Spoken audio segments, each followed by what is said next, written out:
Hello students, एडोबिला point channel में आपका स्वागत है। चलिए आज शुरू करते हैं वर्कशीट नंबर 123 और ये वर्कशीट है कक्षा 3 की हिंदी विषय की वर्कशीट है, जिसमें हम लोग पाठ्य पुस्तक रिमझिम से बहादुर बित्तो पाठ को पढ़ रहे हैं। लेकिन आज के इस पाठ को शुरू करने से पहले आज के खास दिन पर हम चर्चा कर लेते हैं। क्या आप जानते हैं हर साल 3 दिसंबर को दुनिया भर में अंतर्राष्ट्रीय दिव्यांगजन दिवस मनाया जाता है। यह दिन दिव्यांगजनों के प्रति लोगों के दृष्टिकोण में बदलाव लाने के साथ ही दिव्यांगजनों को उनके अधिकारों के प्रति जागरूक करने, उन्हें आत्मसम्मान व समान अधिकार दिलाने के उद्देश्य के साथ मनाया जाता है। तो चलिए आज के खास दिन के साथ ही हम आज की पढ़ाई शुरू करते हैं और आज हमें जानना है संज्ञा के भेद। संज्ञा के कितने भेद होते हैं?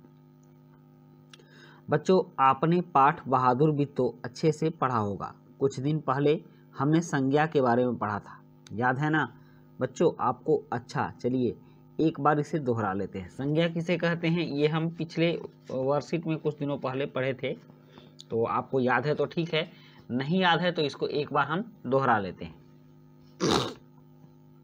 किसी प्राणी मतलब जीव, वस्तु, स्थान या भाव के नाम का बोध कराने वाले शब्द संज्ञा शब्द कहलाते हैं। चाहे वो किसी प्राणी का नाम हो, वस्तु का नाम हो, स्थान का या भाव का नाम हो, तो इन सभी शब्दों को हम संज्ञा शब्द कहते हैं। तो आइए पाठ में आने वाले संज्ञा शब्दों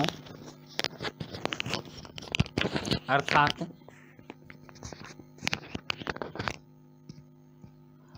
पाठ में आने वाले शब्दों अर्थात संज्ञा शब्दों पर ध्यान देते हैं, जैसे किसान, बैल, गाय, शेर, घोड़ा, दराती, गुस्सा भाव, घबराई भाव। तो ये सभी संज्ञा के अलग अलग रूप हैं। संज्ञा के इन अलग अलग रूपों को हम 3 भेदों में जानते हैं। संज्ञा के 3 भेद होते हैं। देखिए कौन कौन से भेद होते हैं?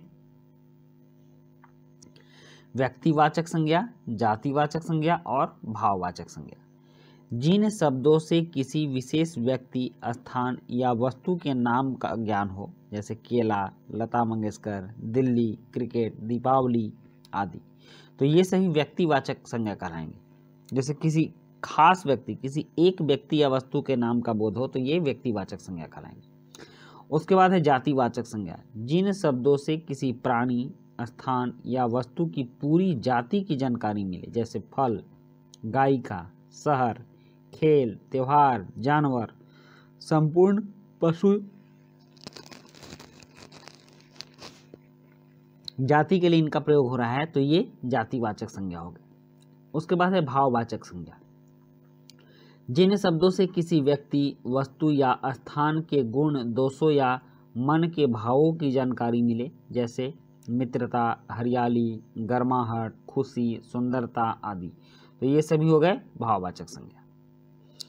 अब है व्यक्ति जाति। यहाँ एक बहुत ही आसान तरीका दिया गया है। व्यक्ति जाति भाव हैं संज्ञा के 3 भेद, समझ लो इनको बच्चों, कभी न होगा तुमको खेद। व्यक्ति जाति भाव हैं संज्ञा के 3 भेद, समझ लो इनको बच्चों, कभी न होगा तुमको खेद। तो प्रश्न 1 में नीचे लिखे गए शब्दों को संज्ञा के भेद के आधार पर सही जगह में लिखिए। यहाँ कुछ शब्द दिए गए हैं और इनको संज्ञा के भेद के आधार पर लिखने हैं। तो सबसे पहले हम व्यक्तिवाचक संज्ञा देख लेते हैं। व्यक्तिवाचक संज्ञा कौन कौन है? तो बित्तो व्यक्तिवाचक संज्ञा है, सुनीता व्यक्तिवाचक संज्ञा है, आप इसको इसमें लिख लेंगे। उसके बाद शेर व्यक्तिवाचक संज्ञा है, 3 हो गया, 1 2 3, और दराती भी व्यक्तिवाचक संज्ञा है। तो इस तरह से इन चारों शब्दों में सुनीता तो एक लिखा हुआ है, तो आप बित्तो, दराती और शेर को यहाँ लिखेंगे, ये व्यक्तिवाचक संज्ञा होगी। अब चलिए अब देखते हैं जातिवाचक संज्ञा। तो जातिवाचक संज्ञा में क्या होगा? सब्जी जातिवाचक संज्ञा हो गया, अध्यापक जातिवाचक संज्ञा हो गया, उसके बाद इमारत जातिवाचक संज्ञा हो गया। तो सब्जी, इमारत, अध्यापक और और एक और कोई पक्षी, ये चारों जातिवाचक संज्ञा हो गए। तो इस जिसमें सब्जी यहाँ लिखी हुई है, आप पक्षी, इमारत और अध्यापक कोई इस जगह पर लिख लेंगे, ये जातिवाचक संज्ञा हो गई। अब हम देखते हैं भाववाचक संज्ञा। भाववाचक संज्ञा में हो गया मिठास, बचपन, सफलता और दोस्ती, ये चार हो गए भाववाचक संज्ञा। तो यहाँ सफलता दिया हुआ है, आप बचपन, मिठास और दोस्ती को इस खाली जगह में लिख लेंगे।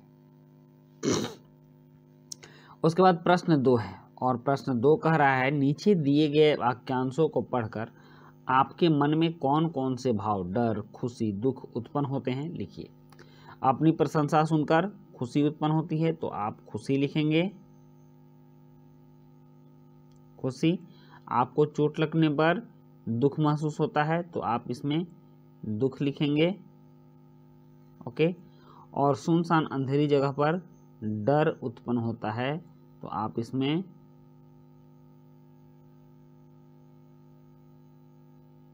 डर लिखेंगे। हो गया, तो ये आपका प्रश्न 2 भी कंप्लीट हो गया। अब है प्रश्न 3।